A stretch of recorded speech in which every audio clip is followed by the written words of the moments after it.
Let's see. You know what? In fact, you already saw the title slide, so I'll go through. So I'm here to talk about the patient-centered outcomes research of Milwaukee's Near West Side. And again, so what you saw, the lips moving, was a thank you for the invitation. PCOR is funded through the Patient-Centered Outcomes Research Institute, and a little bit different than the prior projects is that this is a Eugene Washington PCOR Engagement Award. And so our entire project was about building capacity for patient-centered outcomes research. Different mechanisms under the Eugene Washington model would be to also have specific projects just for disseminating research or for conferences. I'm going to tell you a little bit about our partnering organization.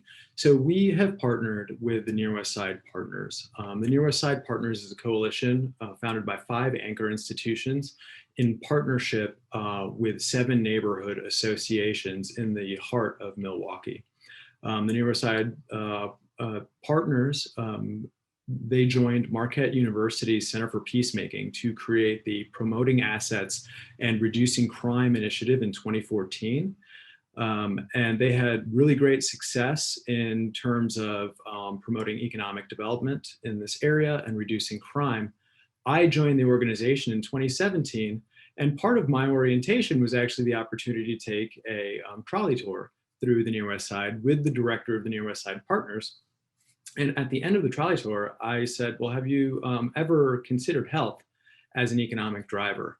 And he said, no, but I'm listening. And so we had a pretty rapid courtship. And so in terms of engagement and project generation and just really grant submission, it was an 8-month process where we came together with the idea, we partnered, and part of that we were able to take advantage of the infrastructure that was already built among the Near West Side Partners. So what is PCOR? PCOR, our group, is an academic corporate partnership between employees with multiple chronic health conditions, anchor partner employers, academic researchers, and clinicians that seek to build capacity for employers and researchers to incorporate employees within health and wellness initiatives, and specifically to utilize comparative effectiveness research to improve health and wellness within our organizations. The PCOR panel is growing, so that speaks to our success. Not everyone was there at the very beginning. I've put in bold our anchor institutions. And just to briefly define what an anchor institution is, in a neighborhood, it is the institution that if they were to be moved out of that neighborhood would tear a fabric in the neighborhood. So we have our iconic institutions in the Near West Side. We have Marquette University, we have Harley-Davidson, we have Advocate Aurora Health, and we have Potawatomi Business Development Corporation as part of our originating team. We have then expanded out, which I can talk to you a bit later about. We also, so our whole process in capacity building was to jointly create the infrastructure, the human infrastructure of what's needed for comparative effectiveness research. So that includes jointly creating our vision and mission. And what we decided as a panel is that our vision is that we seek to be improving health and well-being of employees and their families, institutional partners, and community partners. Because we were grounded in the Near West Side Partners in this regional geographic area, we wanted to make sure that what we learned as organizational partners and corporate partners would be able to translate into the community as well. And our mission is to partner with employees to develop patient-centered outcomes research initiatives that meet the unique needs and interests of employees, and to facilitate collaboration between researchers, institutional partners, and community partners. Just to take a little bit of a step back on the rationale, when you think about corporate health and wellness, it's really designed to bend the cost curve down of chronic health conditions that society faces. And we identified that our employee partners who had chronic health conditions really didn't feel welcome in corporate wellness. And so when we kind of brought that to the table of our corporate wellness decision makers, it really became just a natural fit to bring everybody into the same room and have some conversations about it. So I'm just going to give an example of what expected milestones were of our partnership. So this is at the end of the partnership. This is what we wanted to get done. And in fact, this was one of the things that was difficult for everyone to really wrap their heads around. It wasn't a project that we were necessarily looking to do in terms of an intervention.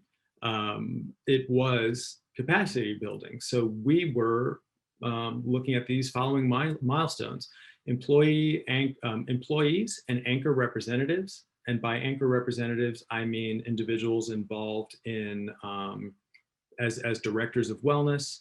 They were directors of human resources, occupational health, anything that touched health within the workplace. We had as an anchor representative around the table.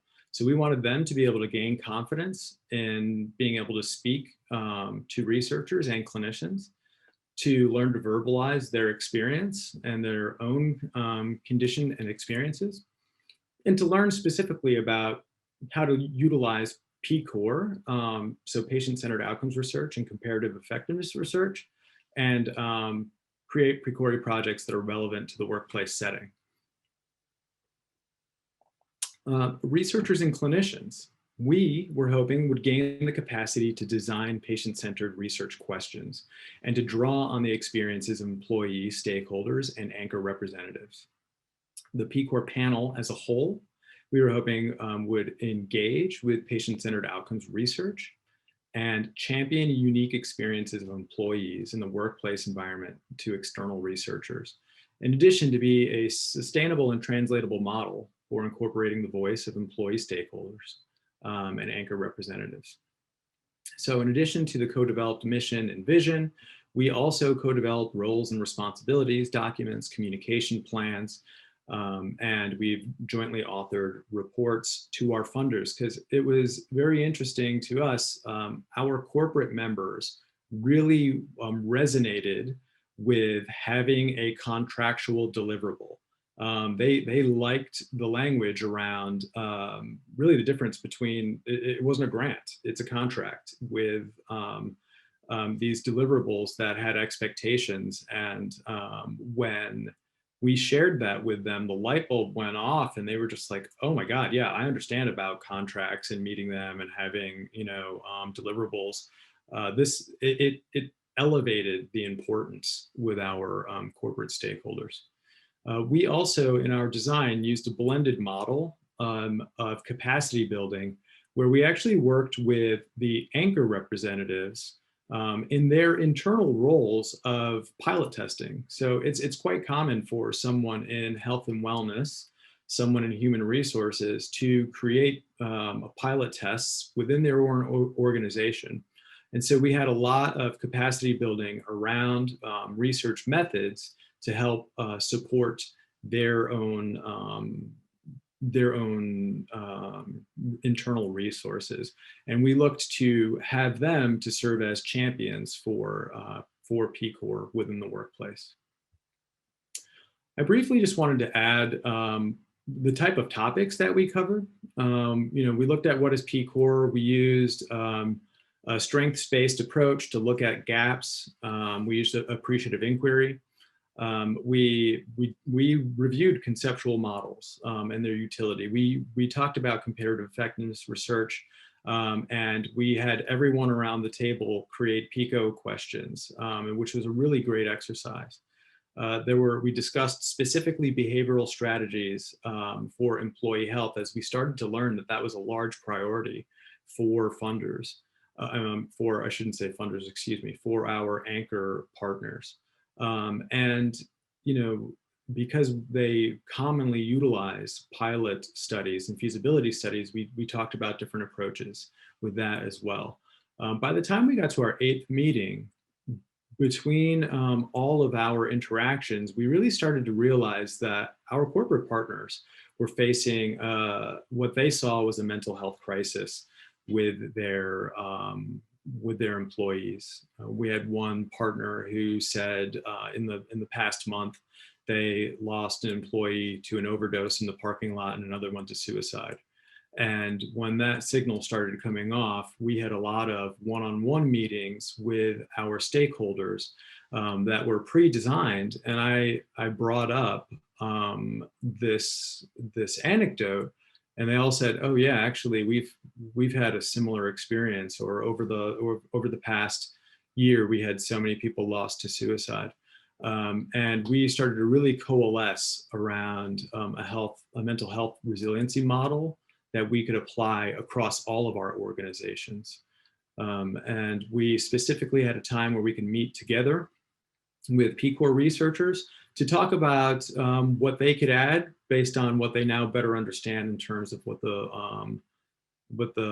organizations were open to creating research questions about. And then we reviewed the strategic plan of the Neuroside Partners, which I'm excited to announce to you. This is just a really quick snapshot of how we formulated each of our meetings that we had. And I'm just going to talk to you really about, briefly, we wanted to connect with the community. So we always talked about the Neuroside Partners neighborhood, the things that were going on. We wanted to be grounded in community. We updated always about our contractual obligations because that really resonated with them, but we learned about that over time. Our partners were looking for context because the panel meetings happened every second month. And because we had a train the trainer model on alternate months, we worked one-on-one with our anchor representatives. So we went on site to their organizations and applied the learnings. So they wanted to always bring back to the larger panel, where have we been? Where are we going? What are we doing today? And then have an application for learning.